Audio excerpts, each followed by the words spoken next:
All right, let's jump into our player profile series leading up to the draft. We're going to get to know like 20 guys in depth before the draft kicks off on Thursday. And of course, Broncos pick on Friday.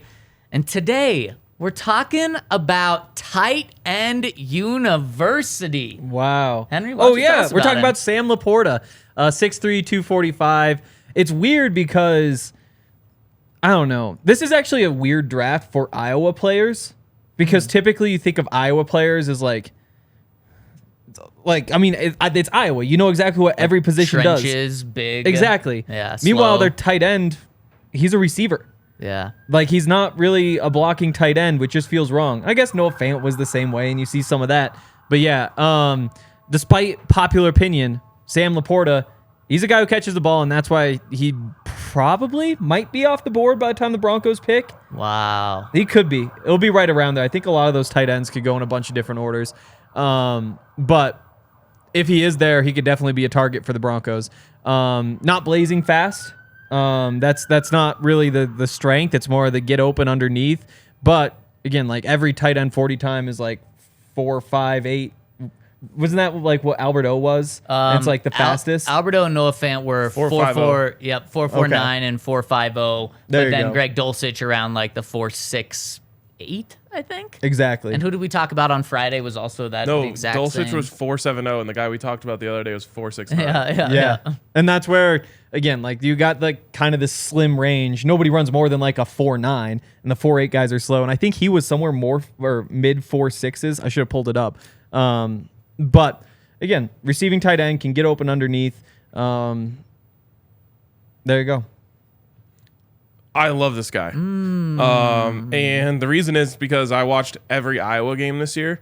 Yikes. Wait, why? Oh, Spence? That sounds awful. Because I'm just a sicko. yeah. That you got to put yourself through some pain to stick through every Iowa game. Not if you bet unders. Okay, yeah, that's true. So I just got such a kick out of betting the under on Iowa and just like watching their incompetent offense. They're probably like do the Broncos, absolutely nothing. where the under just hit all the time. Oh, it hit every game until Yeah. they started setting it in like the 20s. Wow. So I was having a blast betting unders on Iowa. The one guy who would make it difficult for them to punt after 3 plays every single time was Sam LaPorta. He is a fantastic route runner for a tight end and just knows how to use his body to get into guys, how to, box out linebackers when he turns around on those little inside hooks.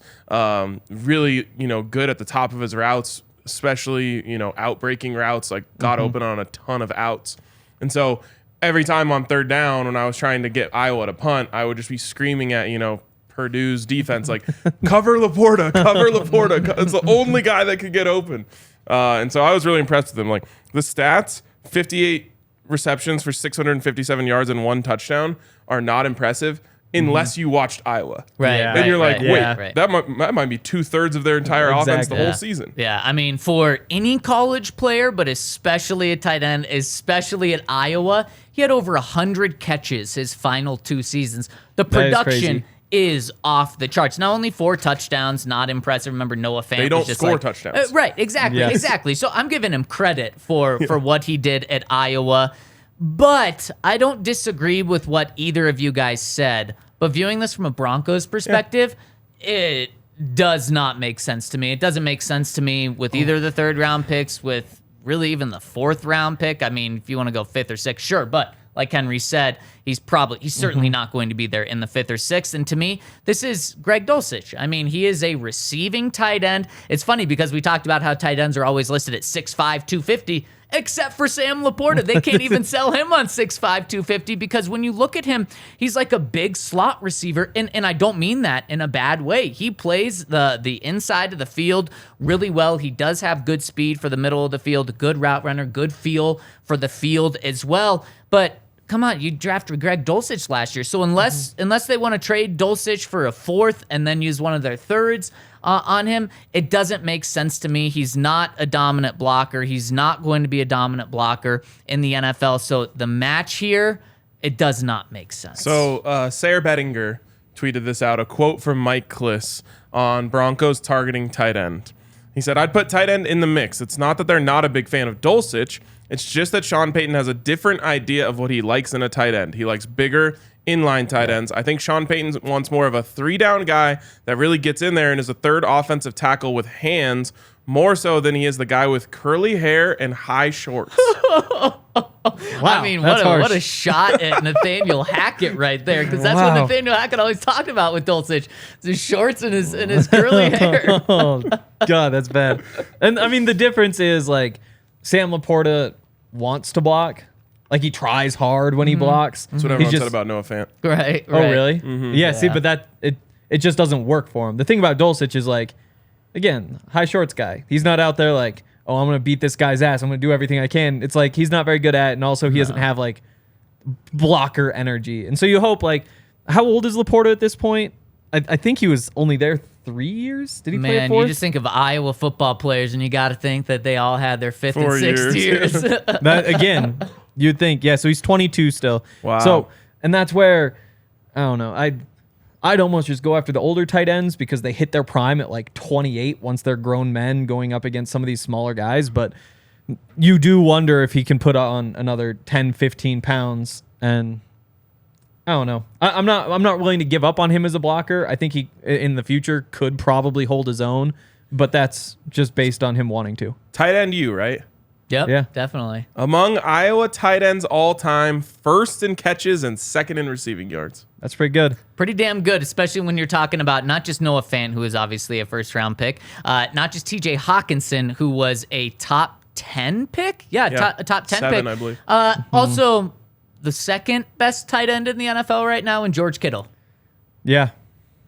It's a pretty impressive list, and Yeah. then he tops that, and their quarterback, it's not like they came in and had a good quarterback. Someone's going to get this guy, and I'm not going to be surprised when he's moving the chains on third downs. Yep.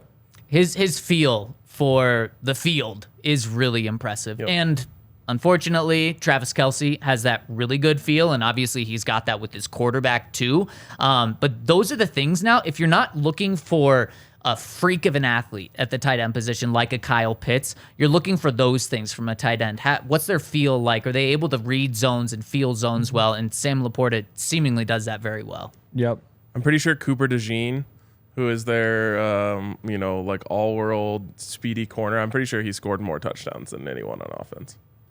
On the defensive side. Yes. Wow. I believe Is there it. another reson that you just happened to bring his name up today? Yeah, I got him in the Madden Weird. draft. Yes, Oh. you did. I can't believe it, dude. I can't believe Derek took Travis Hunter at number 2. It was one of those things when I traded up, I'm like, obviously I'm trading up to get Travis Hunter because he's my guy. Yeah. But if for some reason he leaves me DeJean, I told you guys that Yeah. off Yeah. air. Yeah, Like, you I'll did. be Yep. stoked. Yep. Yeah. 6'2", 210, 95 speed. Yeah, pretty damn impressive. And I wonder if Travis Hunter didn't go to CU, I think he would have felt you. Like, I think the reason he was picked ahead of you is Yeah. because he went to CU. To, like, be like, no, I'm not letting Ryan get his guy. I kind of thought that hyped him he up. was doing it thinking... I kind of thought that he was doing it thinking I would be so desperate to get him Yeah. that I would like trade him Right. something. I agree. And Yep. DeJean. Yep. And you didn't. No, I was like, wow, okay. Yeah, Madden draft was fun. That was fun. Was. Iowa scored 23 touchdowns in 12 games last year. No, as a team? Yeah. Did that count defensive touchdowns? Yeah. I swear they had like a defensive touchdown a game, so they might have been close. That is terrible. Oh my gosh, that is brutal. No wonder you aren't kidding about the unders. Oh no, dude, their games were like 10-7. Oh week my in, week out. gosh, that is so brutal. It was crazy. Wow. And their punter was a badass. Oh, I bet. Yeah. I bet he was. I mean, he got a lot of work in. Oh, Yeah. he was hitting bombs, and then they would just pin him deep and like force him to punt or get a safety or something, and like they kept winning games because they would just get a defensive touchdown in like one good drive. Oh my gosh. 7 passing touchdowns. Yike. In 12 games? 13. something? 13 games. Oh my gosh. And so Was that 4 to Laporta? He had 4 in the past so 2 he- years. One, combined. he got Yeah. one last year, Yeah. but that's 1/7 of their entire. I mean, that makes it not seem as bad. Yep. So That is true. How good of a blocker was Jimmy Graham? They do. I mean, that has been the Sean Payton type. It's the speed up the seam guy. Like, that is Or the biggest like, thing.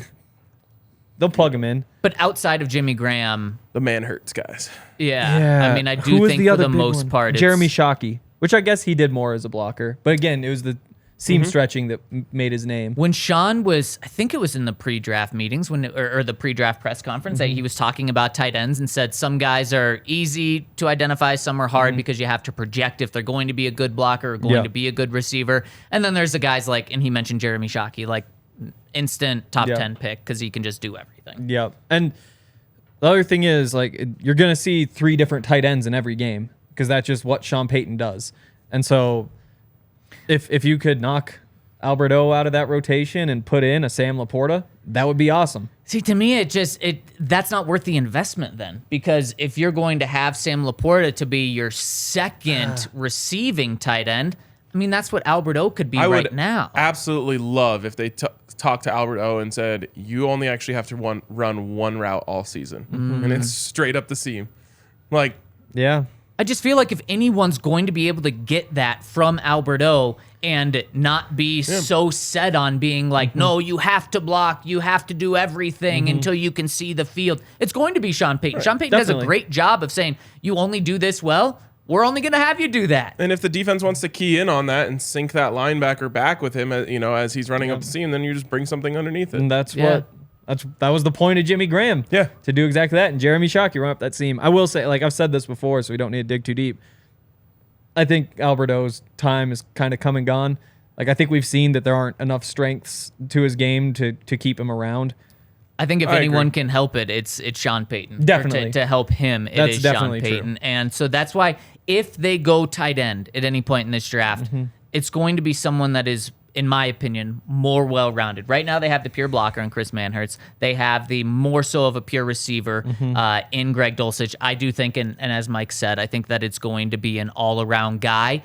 It's probably not going to be a great all-around guy because you're not getting him at pick 67 at the earliest. So that's why I don't know if tight end's going to really going to have a high and tight haircut and wear Allen Iverson basketball shorts.